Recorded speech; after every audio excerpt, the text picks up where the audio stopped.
Gostaríamos de começar perguntando o que é o Natal. Talvez para muitas crianças o Natal é apenas, eles veem no Natal sempre a figura do Papai Noel. E eu lembro que quando eu era menino, eu cheguei a viver essa ilusão. E meu pai era comerciante no centro da cidade de Belo Horizonte. Minha mãe saía conosco para ver as vitrines e era algo muito fantástico, pelo menos para mim, sair à noite e ver aquelas vitrines iluminadas. E naquela época havia nas vitrines brinquedos que jamais pudemos ter. Sobretudo, eu ficava encantado com brinquedos de cordas, carros elétricos e trenzinhos da mesma natureza. E era muito bonito ver aquilo funcionando nas vitrines e a gente se contentava em ver. Naturalmente, em lojas maiores, onde isso era feito. Hoje a gente não vê essas coisas, mas naquela época acontecia.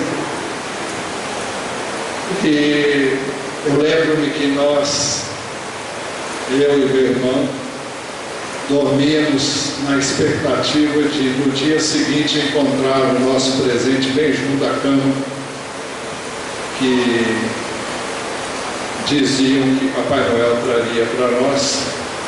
Eu não me lembro quando foi que eu deixei de acreditar em Papai Noel, mas o fato é que o presente estava lá na cama, no pé da cama, quando nós acordávamos.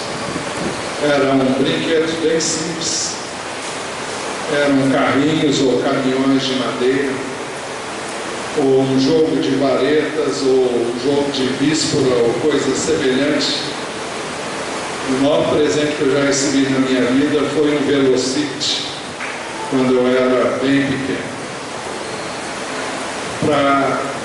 O que me marcava quando eu era criança, os nossos encontros de Natal, os nossos encontros de Natal era quando nós o fazíamos em nossa casa, na companhia de um outro tio que trazia toda a sua família, eram nossos. E eu brincava com os meus primos e havia comidas, doces, brinquedos que os parentes mais chegados nos traziam. Agora, uma coisa interessante assinalar que Jesus Cristo não era mencionado como eu vinha pensar mais tarde, entender mais tarde que deveria acontecer. E hoje eu creio que não é muito diferente em muitas casas, em muitas famílias, onde as pessoas se reúnem para estar juntos. É uma época mágica em que as pessoas se aproximam daqueles que muitas vezes viveram afastados o ano inteiro, mas no Natal vão lá e estão juntos e trocam palavras de consideração, de amor, de apreço. De repente há um clima no ar de paz e de entendimento. Também você vai a um shopping e você tem até dificuldade de andar lá, tamanho número de pessoas que andam para lá e para cá em busca de alguma coisa para comprar para alguém. Você vai aos supermercados, eles estão cheios de pessoas comprando coisas para a ceia de Natal. Então, perguntando, seria isso o verdadeiro Natal? Com certeza, todos nós estamos aqui sabemos que não. Não há naturalmente nenhum mal em trocar presentes. Não há nada de errado em reunir a família em torno da mesa. Seria bom que isso acontecesse muitas vezes durante o ano e não apenas no Natal.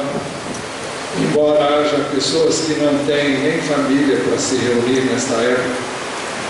Há pessoas que não têm recursos para ter uma mesa farta.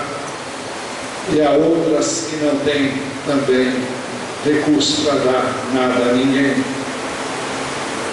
Para muitos, Natal também é tempo de tristeza, de solidão, simplesmente porque não tem ninguém, simplesmente porque não tem o que os outros têm para comemorar o Natal. Mas o Natal de Jesus Cristo, o verdadeiro Natal, não tem nenhuma dessas coisas.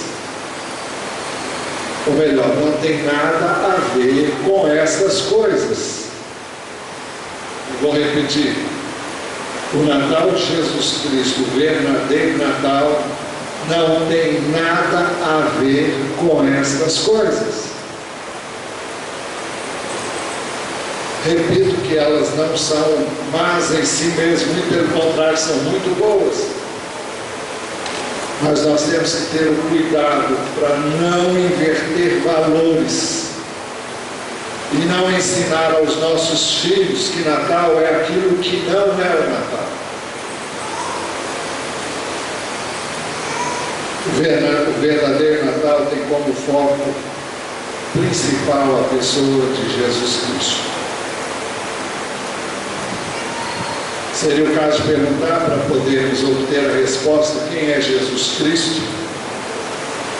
A Bíblia o descreve como aquele que desde o princípio estava com Deus e era Deus. Por meio dele, tudo que existe foi criado. Eu me refiro a João 1, de 1 a 4, que diz assim: no princípio era aquele que é a palavra. Seria o caso de perguntar por que era aquele que é a palavra. Esse termo, que aqui é traduzido por palavra, e que nas versões mais antigas é traduzido por verbo, no princípio era o verbo, aqui é traduzido por no princípio era a palavra, era aquele que é a palavra. A palavra é uma palavra grega, logos, que significa simplesmente palavra mesmo. E verbo não é outra coisa senão palavra. Por isso que diz que uma pessoa verbosa é uma que fala bem.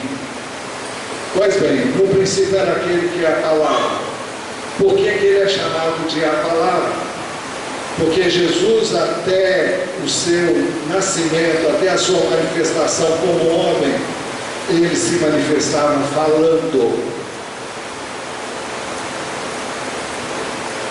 E ele fala nas Escrituras todas. No Velho Testamento ele pode ser visto em várias ocasiões, em vários momentos em que ele fala.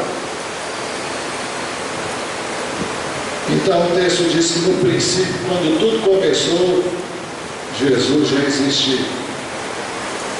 Ele estava com Deus, alguém que estava com Deus, e aqui é uma referência ao Pai, mas diz ainda que ele era Deus. Não era apenas alguém que estava com Deus, é alguém que era Deus.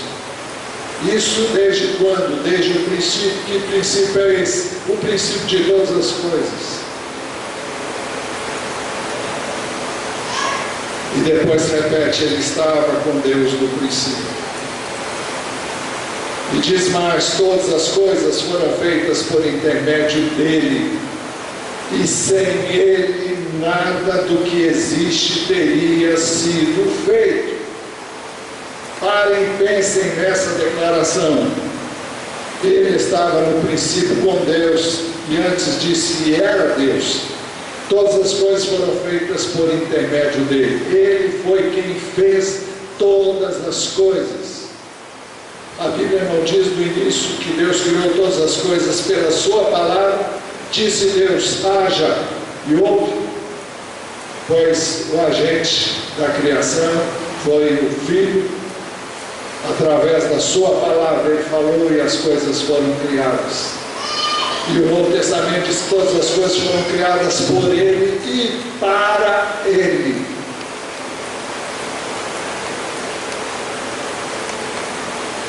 E o verso 4 diz, nele estava a vida. E quando diz que nele estava a vida, está dizendo que, não é dizer que ele tem vida, mas que ele é o princípio da vida. E esta era a luz dos homens.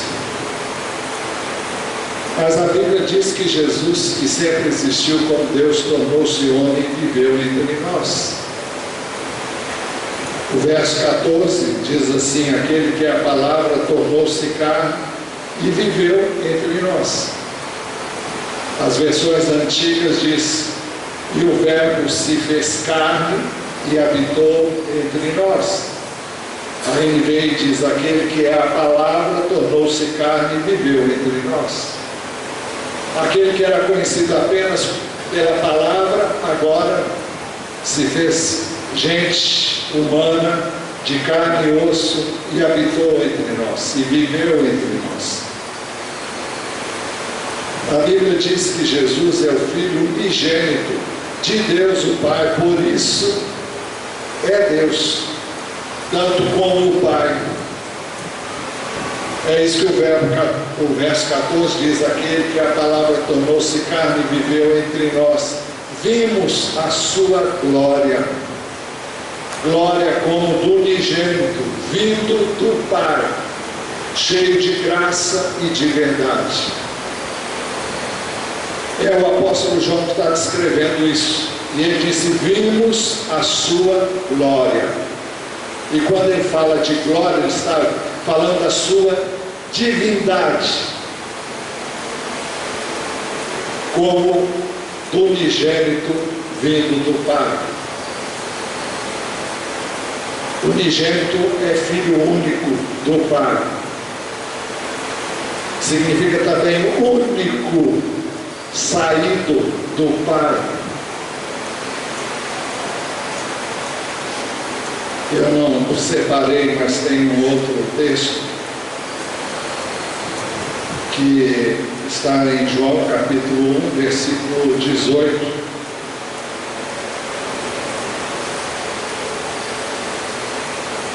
E aqui diz assim,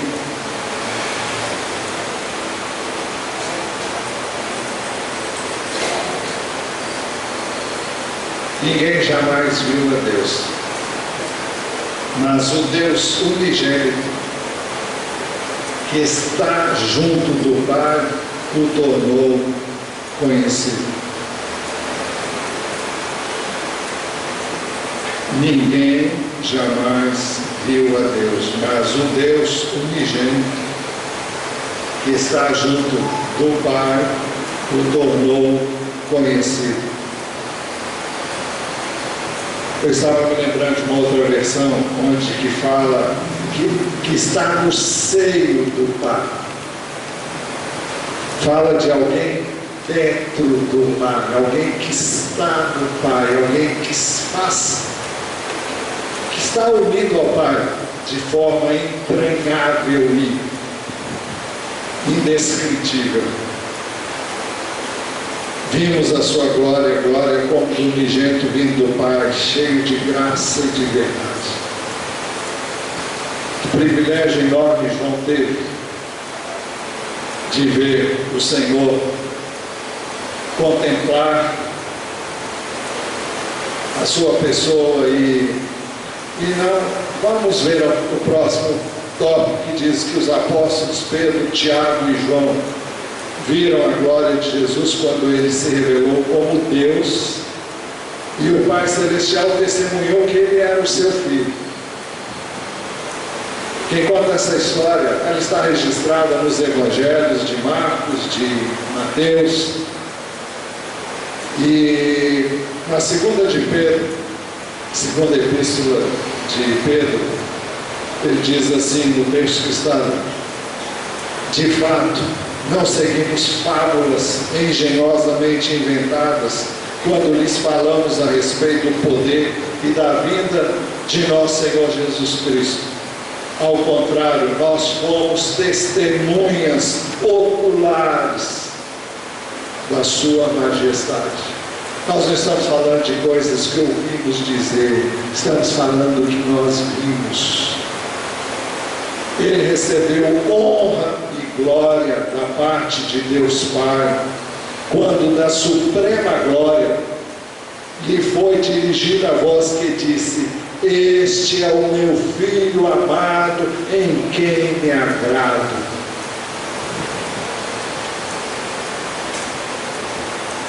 Já parou para pensar na grandeza dessa revelação? Jesus subiu ao monte para orar e levou com ele Pedro, Tiago e João. Enquanto ele orava, ele foi transfigurado na presença deles. A palavra, os evangelhos nos dão conta de que as suas vestes ficaram brancas e resplandecentes, como nenhuma pessoa que lava roupas é capaz de tornar uma roupa tão alva, tão brilhante.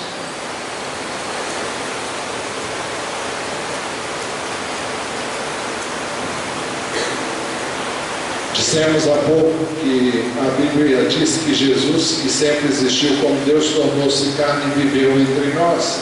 Aquele que a palavra tornou-se carne e viveu entre nós.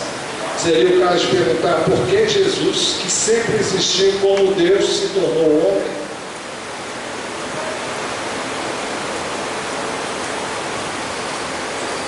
O próximo aí já passou.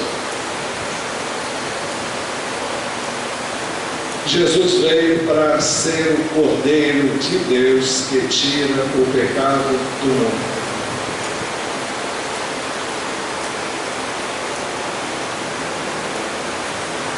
Cadê? É uma das passagens que eu gosto muito de pensar nela.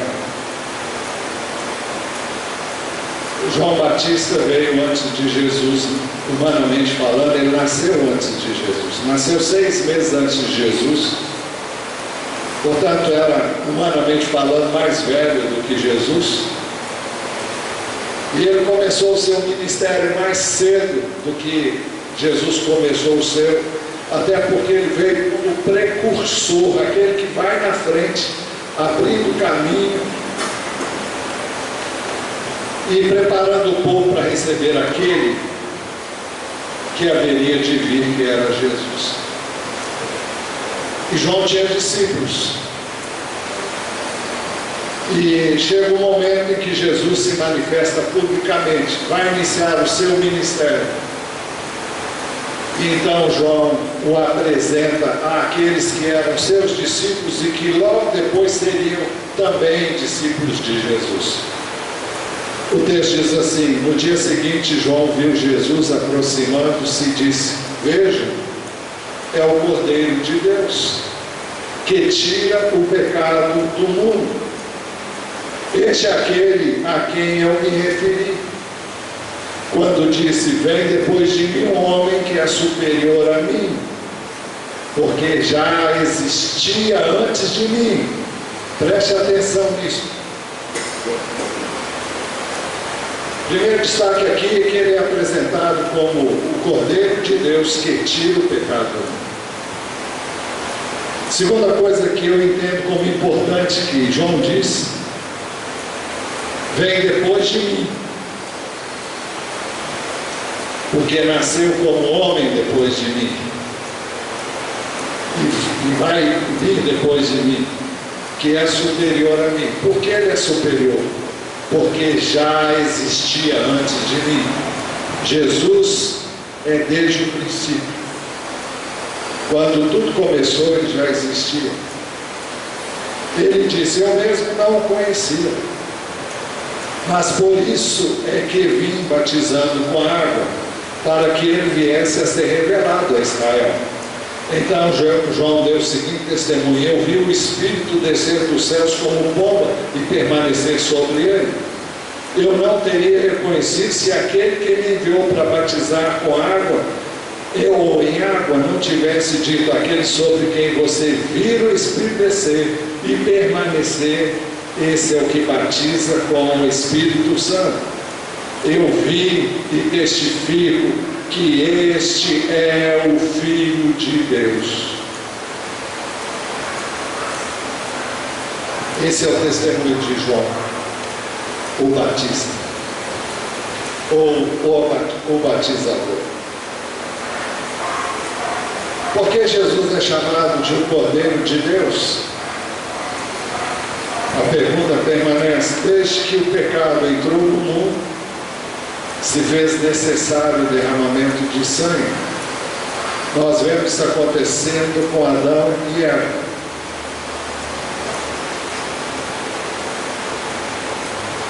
O verso 21 diz assim: o Senhor fez roupas de pele e com elas revestiu Adão e sua mulher.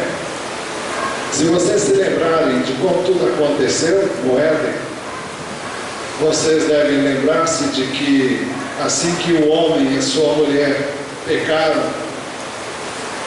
eles perceberam que estavam nus. E nudez na Bíblia é uma figura de pecado não perdoado, pecado a descoberto. Bem que eles tentaram encobrir o erro deles, tentando cozer para si folhas de figueiras, mas os irmãos sabem que foi uma providência incapaz de cobri-los de maneira a torná-los dignos. Depois da conversa vida entre Deus, o homem e a mulher, o homem confessa o seu pecado, a mulher confessa o seu pecado, e como evidência de que Deus perdoou o pecado, o verso 21 diz: o Senhor Deus fez roupas de pele, com elas vestiu Adão e sua mulher. São peles de animais que foram mortos, cujo sangue foi derramado para cobrir a nudez do primeiro casal. Depois nós vemos Caim e Abel. Passado algum tempo, Caim trouxe do fruto da terra uma oferta ao Senhor. Abel, por sua vez, trouxe as partes gordas das primeiras crias do seu rebanho. O Senhor aceitou com agrado Abel e a sua oferta, mas não aceitou Caim e a sua oferta. Nós vemos aqui que a única maneira de Deus aceitar alguém é mediante derramamento de sangue. E Caim ofereceu a Deus algo na sua cabeça, porque era agricultor, mas não foi o que Deus disse, com certeza, que ele deveria fazer. Por isso que Deus disse: se procederes bem, não é certo que serás aceito. O que foi que Abel fez? Abel ofereceu um sacrifício de sangue. Ele trouxe um cordeiro, imolou esse cordeiro, e o cordeiro foi morto no seu lugar, para que ele pudesse obter o favor de Deus. Pode parecer uma coisa louca, mas é assim que as coisas funcionam desde o início. E é preciso entender isso para entender o sacrifício de Jesus, senão a gente não entende. Abel não era melhor do que Caim, mas Abel fez o que Deus havia prescrito que o homem deveria fazer para ter o seu pecado perdoado. Depois nós vemos Noé, depois do dilúvio, ele sai da arca, e agora o mundo inteiro só existem ele, sua esposa, seus filhos e suas noras. E depois que Noé sai da arca, diz assim: depois Noé construiu um altar dedicado ao Senhor, e tomando alguns animais e aves puros, ofereceu-os como holocausto, queimando sobre o altar. E nesse contexto, eu não vou ler o resto, ia ler, mas o tempo vai ficar curto. E o texto, eu vou ler. O Senhor sentiu o aroma agradável e disse a si mesmo: nunca mais amaldiçoarei a terra por causa do homem, pois o seu coração é inteiramente inclinado para o mal desde a infância, e nunca mais destruirei todos os seres vivos como fiz desta vez. Enquanto durar a terra, plantio e colheita, frio e calor, verão e inverno, dia e noite, jamais cessarão. Essa é a chamada aliança de Deus com Noé. E Noé é aceito por Deus através também do derramamento de sangue. Abraão, chamado por Deus, saiu da sua terra, foi para uma terra que o Senhor indicou, e o texto diz assim: o Senhor apareceu a Abraão e disse: a sua descendência darei essa terra. Abraão construiu ali um altar dedicado ao Senhor que lhe havia aparecido.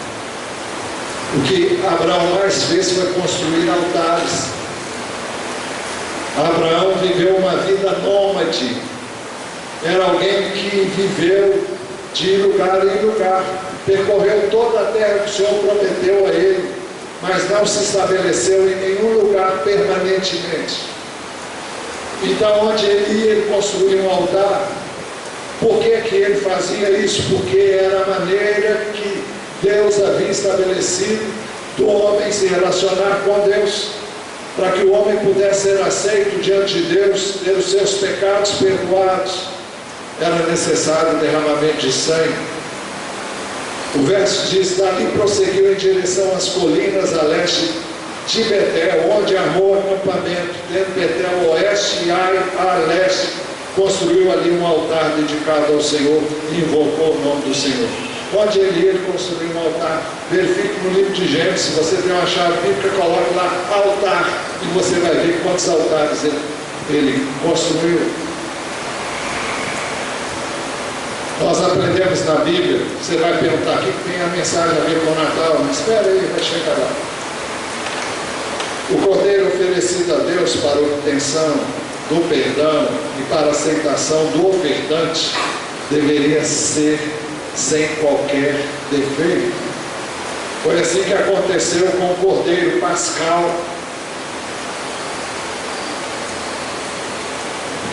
E o texto de Gênesis diz assim: o Senhor disse a Moisés e a Arão no Egito: este deverá ser o primeiro mês do ano para vocês. Digam a toda a comunidade de Israel que no 10º dia deste mês todo homem deverá separar um cordeiro ou um cabrito para a sua família, um para cada casa.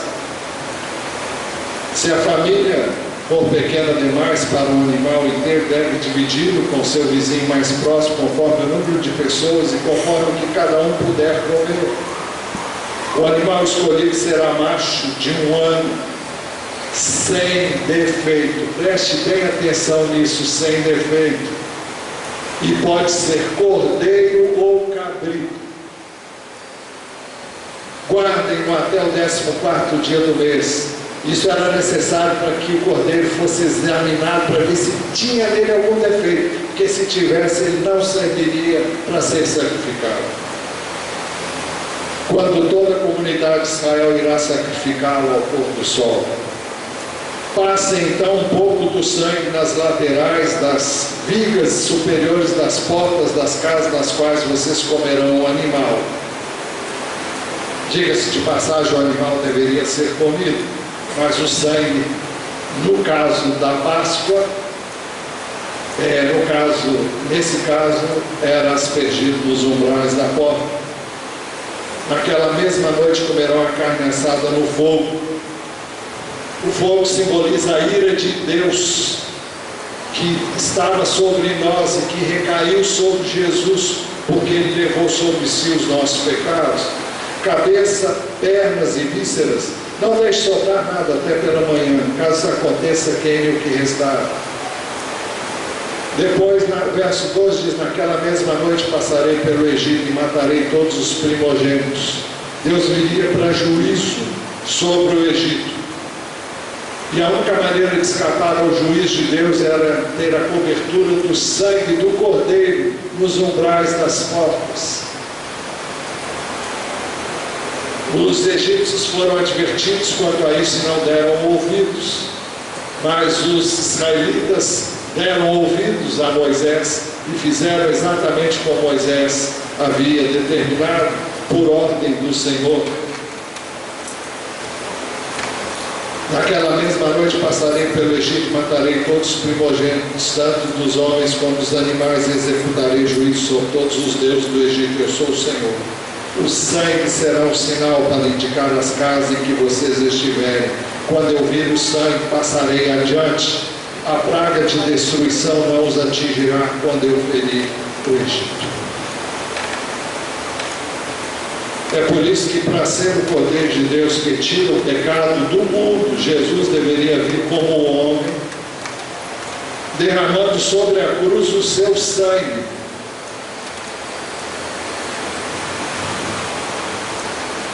E um dos textos mais fantásticos das Escrituras, poderíamos chamar de Evangelho de Isaías. Evangelho que Deus deu a Isaías entre 600 e 800 anos antes de Cristo vir. E ele começa dizendo assim no capítulo, no texto: quem creu em nossa mensagem e a quem foi revelado o braço do Senhor? E agora ele começa a falar de Jesus. Ele cresceu diante dele como um broto terro e como uma raiz saída de uma terra seca. Ele não tinha qualquer beleza ou majestade que nos atraísse. Em outras palavras, era um homem comum, aparentemente. Nada havia em sua aparência para que o desejássemos. Foi desprezado e rejeitado pelos homens, um homem de dores e experimentado no sofrimento, como alguém de quem os homens escondem o rosto, foi desprezado.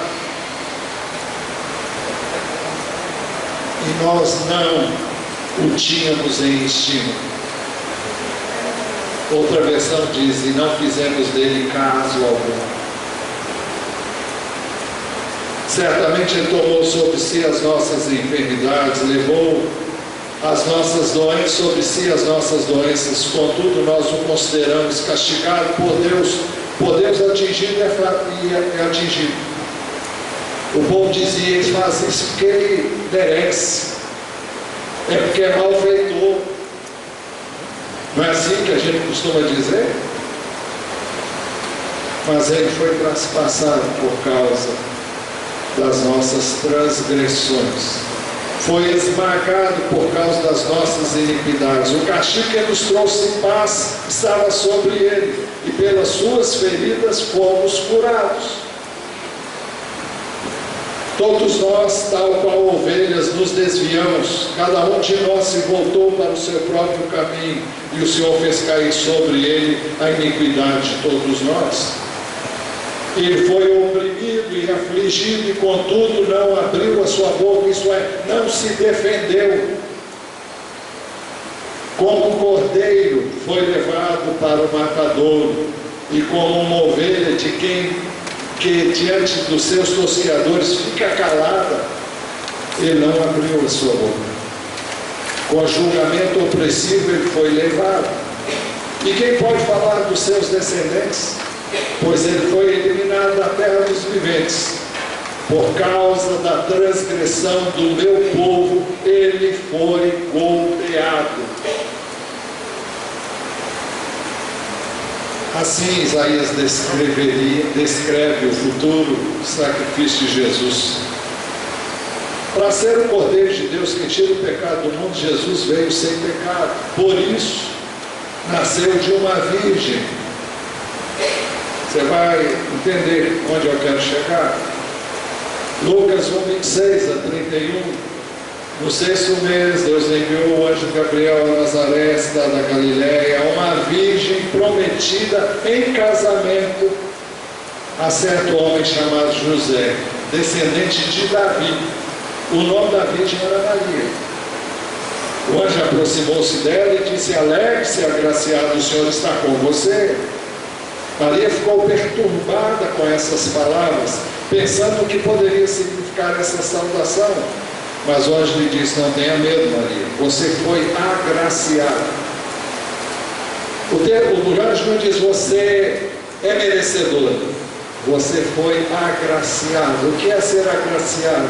É objeto da graça, do favor de Deus. Você ficará grávida e dará à luz um filho, e lhe porá o nome de Jesus. Então, ele nasceu de uma virgem. Até aí alguém pode dizer: bom, e daí? O fato do texto mencionar que foi de uma virgem é porque ela não teve contato com nenhum outro homem. Então o nascimento de Jesus foi algo sobrenatural. Não dependeu da ação do homem, não foi da vontade do homem. Assim como o nascimento espiritual não é resultado da ação do homem, mas é a ação de Deus. Então, aqui é a mesma coisa.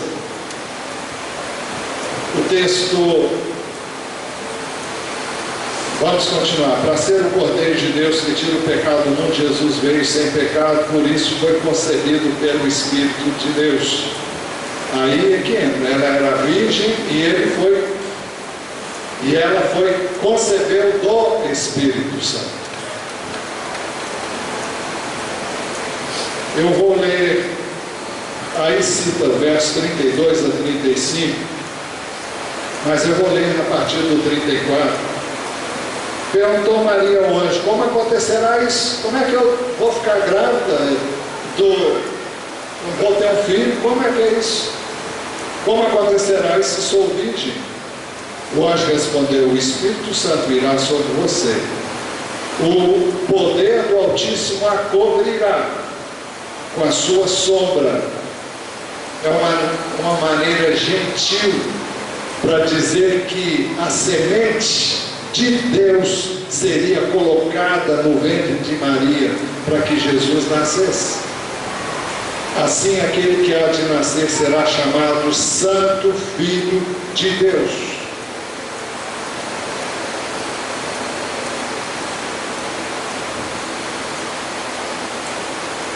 Muito bem. Isso aconteceu para que Jesus nascesse sem pecado, para que Jesus nascesse perfeito e pudesse ser o Cordeiro perfeito que tira o pecado do mundo. Para ser o Cordeiro de Deus que tira o pecado do mundo, Jesus veio sem pecado. Por isso ele mesmo declarou: qual de vocês pode me acusar de algum pecado? Você já viu alguém dizer isso alguma vez?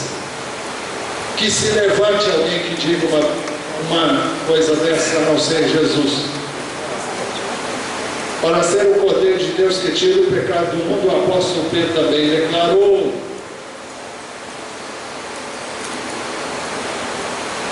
Jesus veio sem pecado, por isso que o apóstolo Pedro declarou: ele não cometeu pecado algum, e nenhum engano foi encontrado em sua boca.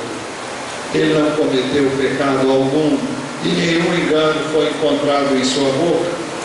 João também falou a mesma coisa com outras palavras. Vocês sabem que ele se manifestou para tirar os pecados, e nele não há pecado. Nele não há pecado. No início nós dissemos que a Bíblia descreve Jesus Cristo como aquele que desde o princípio estava com Deus, e era Deus, por meio dele tudo que existe foi criado. Nós vemos que porque Deus, Jesus também veio para ser o rei, ser rei de um reino eterno.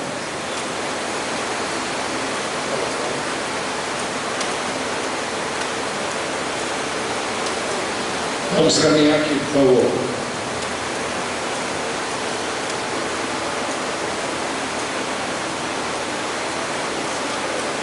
Esse é o texto que eu deixei de ler e vou ler agora.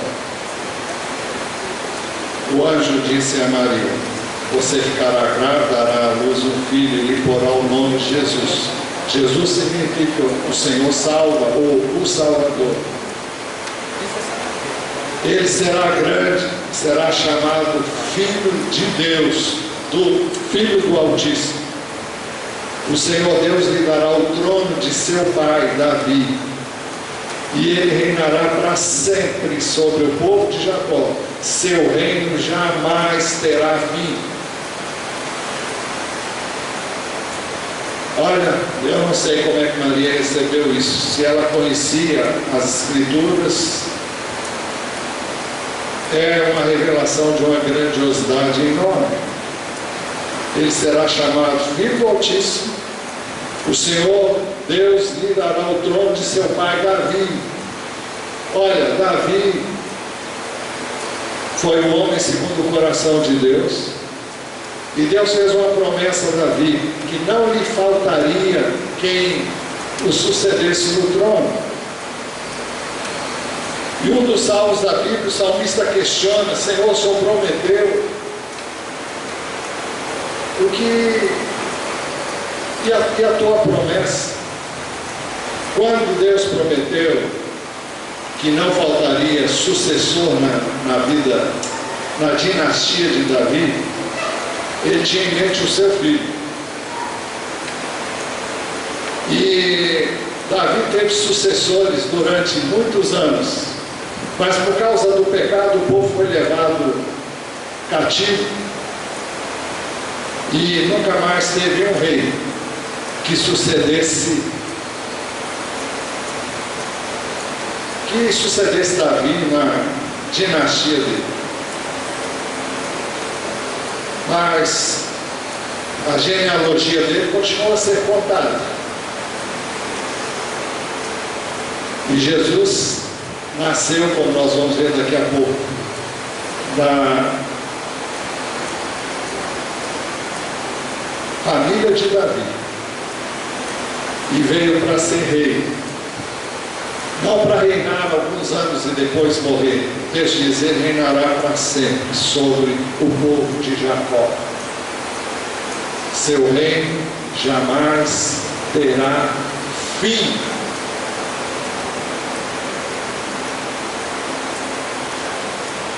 Por isso Jesus veio para reinar nos corações dos que nele creem. Certa vez, tendo sido interrogado pelos fariseus sobre quando o reino de Deus viria, o reino de Deus, Jesus respondeu: o reino de Deus não vem de modo visível, nem se dirá aqui está ele ou lá está, porque o reino de Deus está dentro de vocês. Então ele veio para reinar em quem crê nele. Esse é o propósito de Deus desde a criação: ter pessoas que o aceitassem como Senhor, como rei sobre eles. E depois de toda a besteira que o homem fez ao longo de toda a sua história, Deus então traz o seu filho, traz ele como modelo de santidade, modelo de obediência, modelo daquilo que ele sempre planejou para o homem. E vocês vão entender o resto, porque eu não vou me adiantar, eu já estou me adiantando. Mas Jesus virá para reinar eternamente sobre todos que nele creem, de uma forma visível também. Apocalipse 11:15, o sétimo anjo tocou a sua trombeta e houve fortes vozes nos céus que diziam: o reino do mundo se tornou de nosso Senhor e do seu Cristo, e reinará para todo sempre. Porque rei, Jesus, homem, nasceu na família e na cidade do rei Davi, em Belém da Judéia. Deus sabe fazer as coisas, gente. Deus sabe como fazer e do seu jeito, de modo que nós vejamos que é Ele quem faz todas as coisas. Esse é o texto que nós lemos no início do culto. Naqueles dias, César Augusto publicou um decreto ordenando o recenseamento de todo o Império Romano. Por que é importante ver isso? É que os pais de humanos, José e Maria, moravam na Galiléia, mas eles eram de Judá e eram da cidade de Belém. Mas eles estavam morando na Galiléia. Se não houvesse esse decreto, eles jamais iriam à sua terra natal. Mas quando chega o momento de Jesus vir ao mundo, há um decreto de uma autoridade romana, e foi publicado por César Augusto, imperador romano, ordenando o recenseamento de todo o Império Romano. Esse foi o primeiro recenseamento feito quando Quirino era governador da Síria, e todos iam para a sua cidade natal a fim de alistar-se. Assim José também foi da cidade de Nazaré, da Galiléia, ficava lá no norte, para a Judéia, para Belém, cidade de Davi, porque, aqui explica, porque pertencia à casa e à linhagem de Davi. Ele foi a fim de alistar-se com Maria, que lhe estava prometida em casamento e esperava um filho. Enquanto estavam lá, chegou o tempo de nascer o bebê. Ela deu à luz o seu primogênito, envolveu-o em panos e o colocou numa manjedoura, porque não havia lugar para eles na hospedaria. Mateus descreve assim: depois que Jesus nasceu em Belém da Judéia, nos dias do rei Herodes, magos vindo do Oriente chegaram a Jerusalém e perguntaram: onde está o recém-nascido, rei dos judeus? Vimos a sua estrela no Oriente e viemos adorá-lo. Herodes ficou apavorado com essa informação. Ele era rei. Como nasceu um rei? Quando Herodes ouviu isso, ficou perturbado, e com ele toda Jerusalém. Tendo reunido todos os chefes sacerdotes do povo e os mestres da lei, perguntou-lhes onde deveria nascer o Cristo. E eles responderam: em Belém da Judéia, pois assim escreveu o profeta. Quem escreveu isso? Quem falou isso foi o profeta Miqueias, capítulo 5, versículo 2. Mas tu, Belém, terra de Judá, de forma alguma és a menor entre as principais cidades de Judá, pois de ti virá o líder, que como pastor conduzirá a Israel, o meu povo. Uma das maravilhas das Escrituras é que tudo que Jesus fez, ele fez em cumprimento às Escrituras do Velho Testamento. E não tinha jeito de fazer isso, senão por um Deus que tem o controle de todas as coisas e sabe como arranjar todas elas.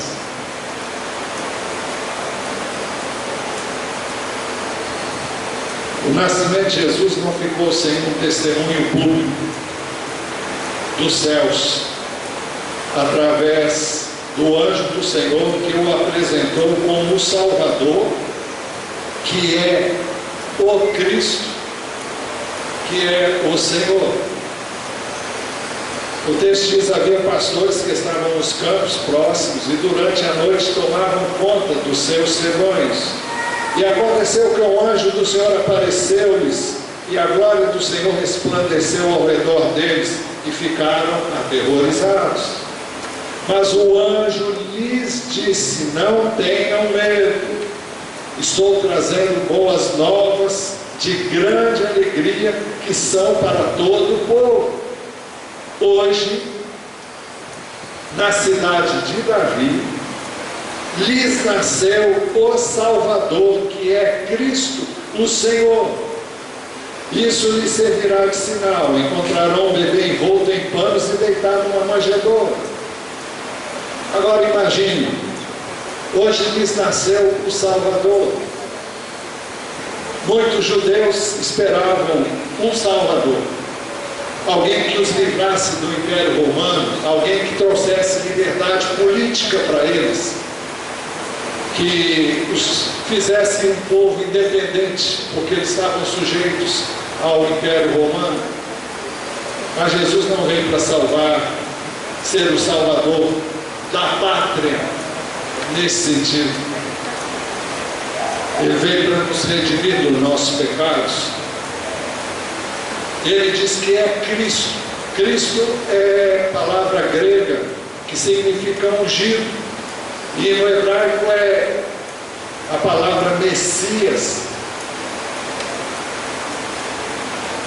Messias era aquele que foi prometido desde o Gênesis, em todas as escrituras do Velho Testamento.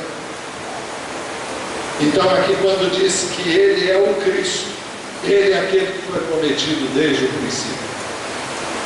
E ele está em todas as páginas do Velho Testamento.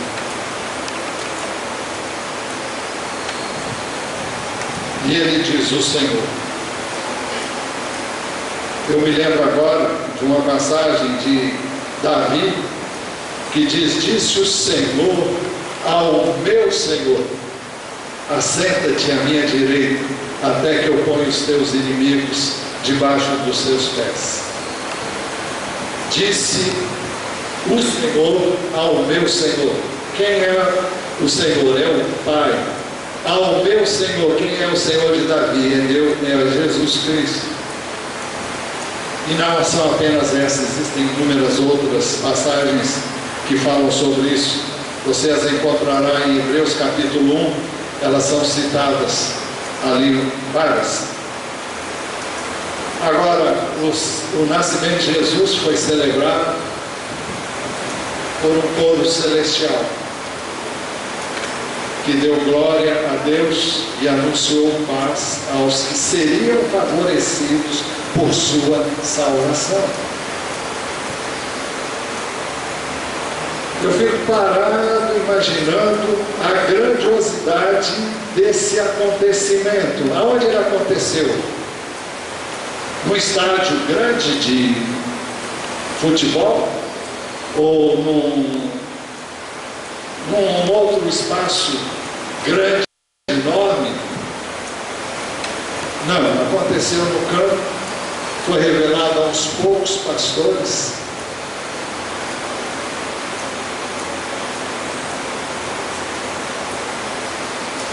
O texto diz: de repente uma grande multidão do exército celestial. O exército celestial é um exército de anjos. Apareceu com o anjo que veio trazer a mensagem, louvando a Deus e dizendo: glória a Deus nas alturas e paz na terra aos homens aos quais ele concede o seu favor. É significativo o fato de que Deus não se revelou a multidões sem fim. Você não vem sem lugar nenhum. Você vê Deus se revelando a uma pessoa e mudando a vida dessa pessoa e levando a ser influência na vida de muitos.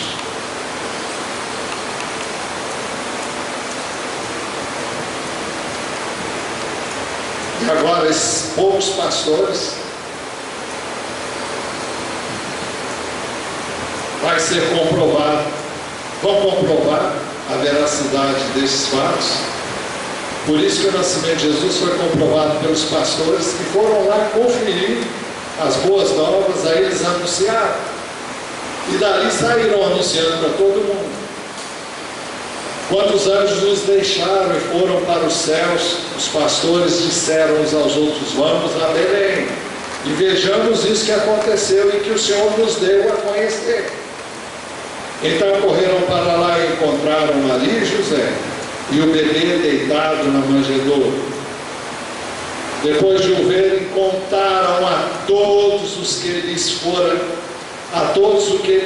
dito a respeito daquele menino. E todos que ouviram o que os pastores diziam ficaram admirados. Gente, isso é Natal. Natal é a esperança messiânica se cumprindo de forma extraordinária, fantástica, maravilhosa, embora de maneira tão aparentemente sem nenhum estardalhaço. Ele estava numa manjedoura, porque não tinha lugar para colocá-lo em nenhuma hospedaria. Mas anjos, um coro de anjos veio para anunciar o seu nascimento.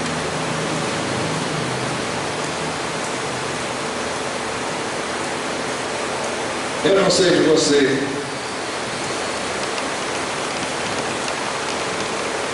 mas eu me alegrei tanto hoje aqui enquanto cantávamos.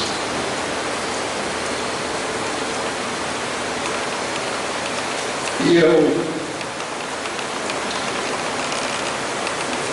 realmente foi muito bom, foi muito especial. Eu estava pensando, que privilégio nosso de conhecer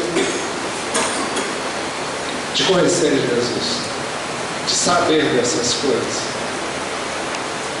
E podemos celebrar o Natal não apenas como os outros celebram, ou não apenas não como os outros celebram.